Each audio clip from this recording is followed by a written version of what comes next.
ఏమన్నా పాకిస్తాన్ బంగ్లాదేశ్ పైసలు వస్తున్నాయా? వాళ్ళు ట్యాక్సీ కడుతురా? సార్ యూజీసీ మీద రేవంత్ రెడ్డి సెంట్రల్ గవర్నమెంట్ దాడి చేసిన స్టేట్ గవర్నమెంట్స్ మీద అపీల్ చేస్తున్నారు. రాష్ట్ర ప్రభుత్వం ఏది పడుతుంది మాట్లాడుతుంది. వాళ్ళు అనుకున్నదే న్యాయం అనుకుంటున్నారు. కాబట్టి ఈ మాటలు మేము పట్టించుకోము. ప్రజలకు ఏది న్యాయమో, దేశానికి ఏది అవసరమో దాని గురించి ఇంకోళ్ళు విమర్శిస్తే పట్టించుకునే స్థితి లేదు. న్యాయం చేస్తాం తప్పకుండా. అరే ఉన్నాయి, అమలు చేయమని చెప్పారు. ఫస్ట్ అటల్ పెన్షన్, ఆస్తార పెన్షన్ ఇస్తాను ఎవరు? 4,000 ఇస్తాను ఎవరు? 4,000 రూపాయలు ఇస్తాను ఎవరు? ఆస్తార పెన్షన్ ఎంతమందికి ఇచ్చారు? ఎందుకు ఇస్తలేరు? పేర్లు ఎందుకు? అటల్ పెన్షన్ ఏదైనా కూడా కేంద్ర ప్రభుత్వం ఒక ఆలోచనతో క్యాబినెట్ ఒక నిర్ణయం తీసుకుంటుంది. దాన్ని అమలు చేయాల్సిన బాధ్యత ఎవరిది? రాష్ట్ర ప్రభుత్వాలది. మీ పేరు పెట్టుకొని ఇబ్బంది లేదు, చెప్తుంది కదా. ఇంకా వాళ్ళ పేరు పెట్టుకొని ఇబ్బంది లేదు. కానీ దాని కింద కేంద్ర ప్రభుత్వం నిధులు తీసుకున్నప్పుడు కింద పెట్టుకోవడం లేదా? ఇప్పుడు పోయినసారి ప్రధానమంత్రి ఆవాస్ యోజన కింద 2,40,000 ఇల్లు ఇచ్చినాం మేము. ఇదే కేసీఆర్ ఇదే పేరు కోసం పాకులాడవాడి ఒక్క ఇల్లు ఇవ్వలే. చలో లబ్ధిదారుల లిస్టు బెనిఫిషియర్ లిస్టు షో చేయమని చెప్పండి, రిలీజ్ చేయమని చెప్పండి రాష్ట్ర ప్రభుత్వాన్ని. కాంగ్రెస్ పార్టీ ప్రభుత్వం ఉంది కదా. కేసీఆర్ గారు ఎంతమందికి ఈ డబుల్ బెడ్రూమ్ పేరుతో మోసం చేసింది కదా.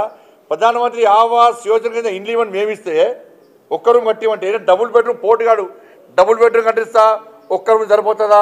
అల్లుడు వంట కాళ్ళు అల్లు అత్త కనబడతాయట అని శాస్త్ర పిటకథలు చెప్పిండు. చెప్పేం చేసిండు? 2,40,000 ఇండ్లు ఇస్తే పట్టుమని 10% కూడా ఇండ్లు ఇవ్వాలి. ఎవరికి ఇళ్ళని కూలిపోతున్నాయి అవన్నీ. ఆ ఇళ్ళలో ఉండే పరిస్థితి లేదు ఇవాళ. గిదా అవిలు చేసేది రాష్ట్ర ప్రభుత్వం చేసేది గిదా? రాష్ట్ర ప్రభుత్వాలకు చిత్తశుద్ధి ఉండాలి.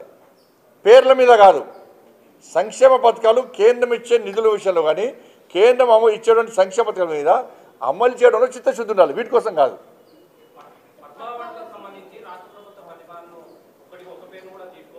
రాష్ట్ర ప్రభుత్వం ప్రతిపాదన పంపే సమయంలో ఎవరి పేరు పంపాలో వాళ్ళ పేరు పంపాలి.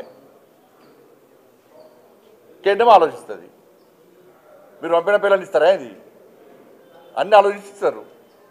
పంపేటప్పుడు కూడా జాగ్రత్తగా పంపాలి. మంచి వ్యక్తుల పేరు పంపాలి. వీళ్ళు మంచి వ్యక్తులు కాదంటలే నేను. పద్మశ్రీ అవార్డు వచ్చేటువంటి స్థాయి వ్యక్తులను పంపాలి. పంపితే ఇస్తారు. ఎట్టిస్తామన్నా? ఎట్టిస్తాం? గద్దరికి ఎట్టిస్తాం చెప్పండి. ఆయన భావజాలం ఏంది?